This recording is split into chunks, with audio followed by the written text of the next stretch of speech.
wapi? Mahakamani. Lakini kwa sababu Yanga wameanza, wametuletea wepesi na sisi tunakwenda kumaliza.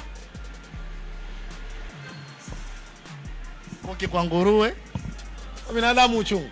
Kwa hili nawapongeza sana Dar es Salaam Ngafi. Fidia bilioni 10 kutoka kwa Wilson Huruma. 10 bilioni brother, jamaa wanataka 10 bilioni.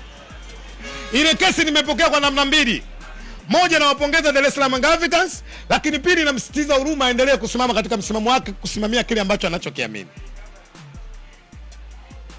Moja katika vilabu ambavyo vimeshtumiwa sana na waandishi wa habari, vimezungumzwa sana na wachambuzi, vimekashifiwa sana na wahariri, basi ni klabu ya Simba Sports Club. Lakini tulikuwa kimya, tuliamini mpira ni mchezo wa maneno. Leo Yanga wanahamisha kwenye maneno, wanakwenda kwenye uasilia. Niwapongeze kwa sababu wanakwenda kuchonga barabara ambayo sisi Simba Sports nasi tutapita katika kile ambacho Yanga wanakipitia. Na moja sababu nawapongeza watani katika hili, sisi kuna watu wanatutukana kila ukicha na vajiza Simba. Tulikuwa tuwashtaki kwa sababu tunaamini football haitaki kwenda